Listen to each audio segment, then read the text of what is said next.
Ya, kita bersua kembali. Segmen kali ini kita akan bercerita berkenaan kekuatan dalam kesakitan atau rheumatoid arthritis. Kita akan menyentuh berkenaan penyakit RA ini.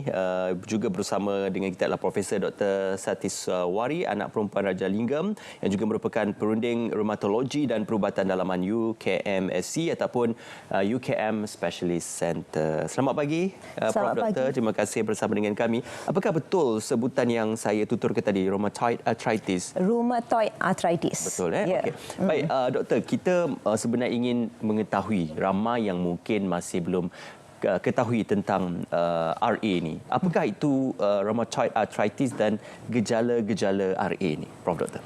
Penyakit rheumatoid arthritis atau singkatannya RA adalah penyakit radang sendi. Okey. Penyakit ini termasuk di bawah kategori penyakit autoimun kronik. So gejala utama penyakit ini adalah ia menyebabkan sendi-sendi jadi sakit, bengkak dan kaku. Simptom rheumatoid arthritis lebih ketara di sebelah pagi. Penyakit ini boleh menyerang sendi-sendi kecil seperti jari-jari tangan dan kaki dan juga sendi-sendi besar seperti bahu, lutut dan siku. Penyakit rheumatoid arthritis ini boleh menyerang perempuan dan lelaki tetapi lebih kerap di kalangan perempuan. Okey, nisbah perempuan kepada lelaki adalah 3:1. 3:1? Ya. Penyakit ini boleh berlaku pada bila-bila masa tetapi selalunya dia bermula pada usia 35 hingga 45 tahun. Ya. Terdapat beberapa faktor risiko untuk penyakit rheumatoid arthritis. Satu adalah jantina iaitu wanita lebih kerap diserang penyakit ini. Itu 3:1 itu? Ya. Dan satu lagi adalah faktor genetik. So sekiranya terdapat ahli keluarga yang mempunyai penyakit RA, risiko untuk mendapat penyakit RA lebih tinggi. Penyakit keturunan? Tidak. Tidak semestinya. Tak semestinya. Tetapi risiko lebih tinggi kalau ada ahli keluarga yang mempunyai penyakit ini. Okey, itu antara kita kata pengenalan berkenaan rheumatoid arthritis dan juga gejala-gejala RA. Apa mungkin komplikasi daripada penyakit rheumatoid arthritis ini? Kerana kita nak tahulah ya apa kesan yang akan dihadapi oleh pesakit-pesakitnya dan juga mungkin komplikasinya. Apakah boleh dikatakan parah, severe ataupun mild dan biasa sahaja? Betul. Sekiranya penyakit ini tidak dirawat, penyakit ini boleh menyebabkan hakisan tulang, kerosakan sendi dan lama-kelamaan dia boleh menyebabkan ketidakupayaan fizikal. Pesakit mungkin merasa susah untuk bergerak, berjalan, melakukan aktiviti harian seperti menulis, memegang objek disebabkan oleh kerosakan sendi. So penyakit rheumatoid arthritis jika serius tidak dirawat, dia boleh menyebabkan sendi-sendi jadi bengkok. Dan pada tahap yang lebih serius mungkin pesakit memerlukan kerusi roda untuk bergerak. Selain daripada komplikasi sendi, penyakit ini juga ada kaitan dengan penyakit kardiovaskular. So risiko mendapat penyakit kardiovaskular iaitu penyakit jantung lebih tinggi jika penyakit rheumatoid arthritis tidak dirawat. Tadi Prof. Doktor menyebut sendi-sendi itu bengkak ya, dan ada pembengkokan berlaku. Ya. Jadi apa mungkin ia akan boleh menyebabkan kelumpuhan kepada pesakit, Prof. Doktor? Ya, sekiranya hakisan tulang yang berlaku jika penyakit ini tidak dirawat akan menyebabkan sendi-sendi rosak dan kehilangan ruangan di antara sendi dan lama-kelamaan mungkin kita panggil macam advanced joint deformity. Pesakit mungkin mengalami secondary osteoarthritis. Pesakit-pesakit ini memerlukan kerusi roda. Ya, jadi ya, kalau tidak dirawat awal, itu yang akan menyebabkan suatu kesukaran untuk pergerakan dan juga kebolehan bergerak bagi seseorang pesakit itu. Jadi tadi disebutkan oleh Prof. Doktor berkenaan rawatan. Jadi apa rawatan yang selalunya dicadangkan untuk penyakit ataupun pesakit RA ini? Penyakit RA ini dirawat dengan ubat yang dinamakan DMARD, Disease Modifying Anti-Rheumatic Drug. Terdapat banyak DMARD dalam bentuk pil dan juga suntikan. So terdapat bukti saintifik yang kukuh yang menunjukkan bahawa ubat DMARD ni boleh mengawal penyakit RA dengan berkesan. Dengan rawatan ubat DMARD, pesakit RA boleh menikmati kehidupan normal. Okey. Untuk penyakit RA ini kalau lebih awal kita rawat, lebih mudah dirawat. Lama-kelamaan kita boleh kurangkan dos ubat DMARD dan sebilangan kecil pesakit RA berjaya menghentikan ubat DMARD. Itu antara ubat dan juga rawatan awalnya. Kita ada juga dikongsikan bersama dengan anda sedikit paparan visual berkenaan tentang penyakit rheumatoid arthritis ini. Jadi ini Prof. Doktor, apa yang sedang berlaku dan sedang dilakukan pada ketika ini kalau boleh kita paparkan? Mungkin ini bentuk rawatannya, Doktor? Tidak, Ya, saya kalau rasa. ada satu peralatan apparatus yang diletakkan di bahagian kepala pesakit itu.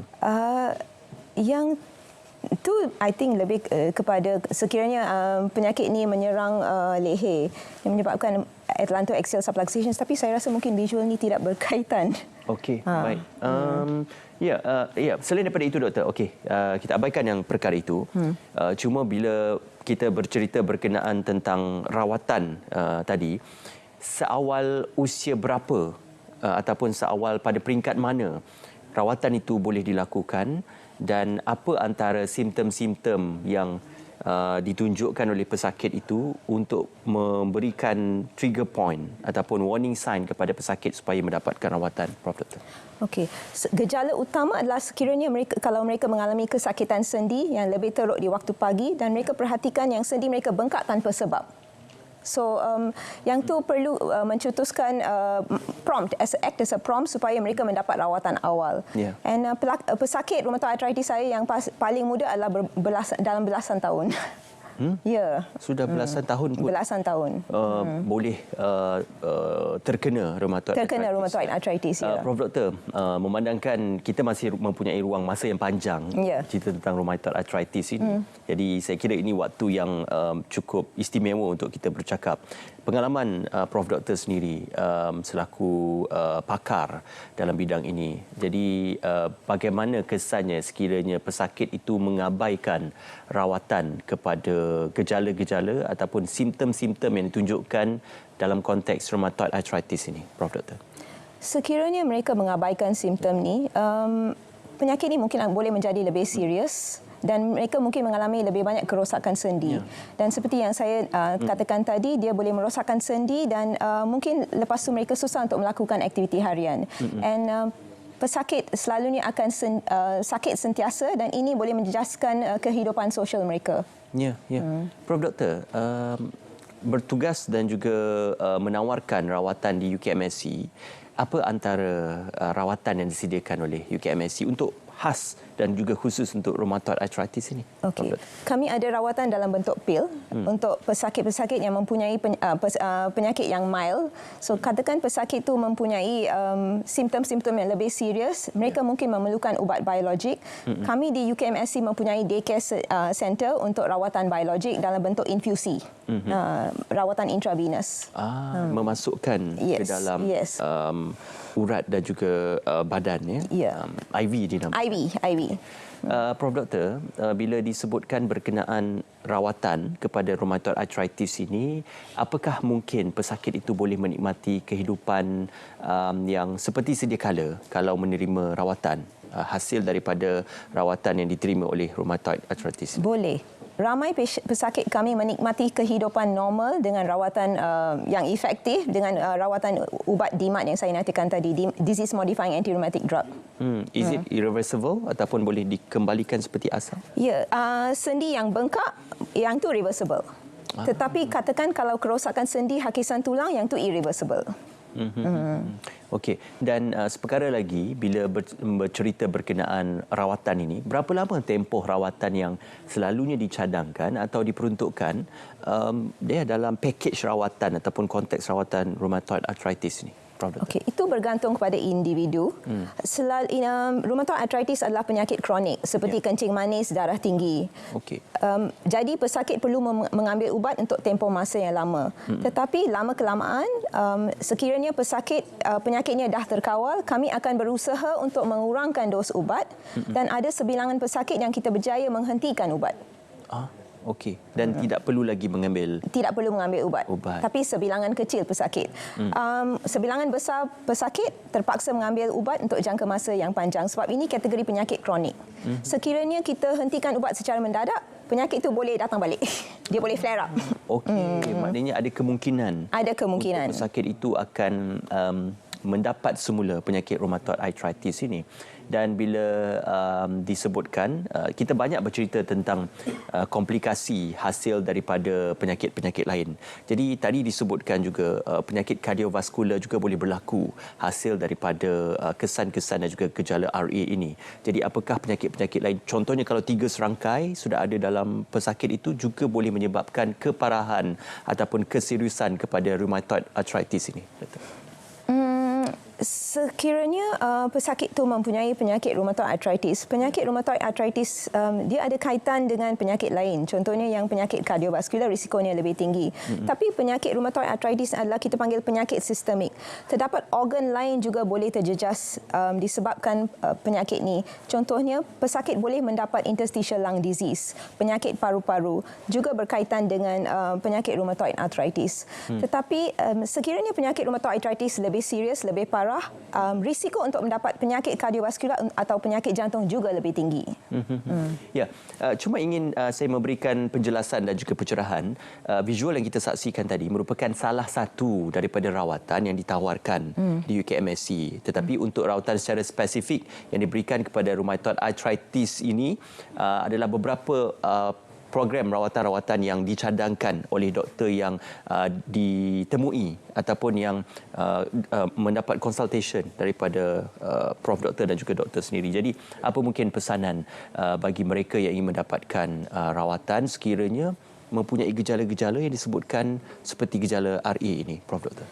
Yang penting penyakit rheumatoid arthritis ni mereka perlu dirawat oleh pakar rheumatologi. Yeah. Pakar rheumatologi yang bertauliah untuk merawat penyakit rheumatoid arthritis, bukan pakar-pakar bidang lain. Yeah. So sekiranya mereka mempunyai gejala penyakit ni dan diagnosis dah confirm, mereka patut mengambil ubat.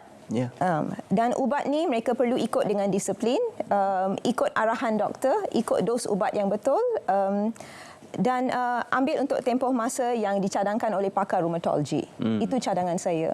Ya, kalau dilihatkan kepada perkongsian visual tadi, itu menunjukkan betapa komitmen yang ditunjukkan oleh pakar-pakar perubatan dan pegawai-pegawai perubatan serta petugas-petugas perubatan di UKMSC. Jadi secara ringkas, Doktor, penawaran perubatan di UKMSC mungkin boleh kongsikan bersama dengan penonton pada pagi ini.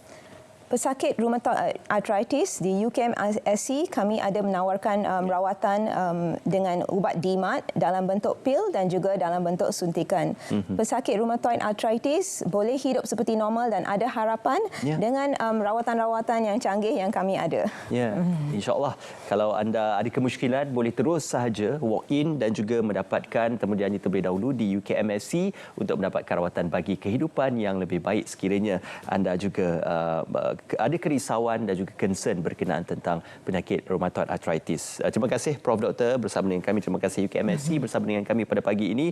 Kita nak ke cerita Pagi Perak berkenaan pemeliharaan populasi pokok keruing padi.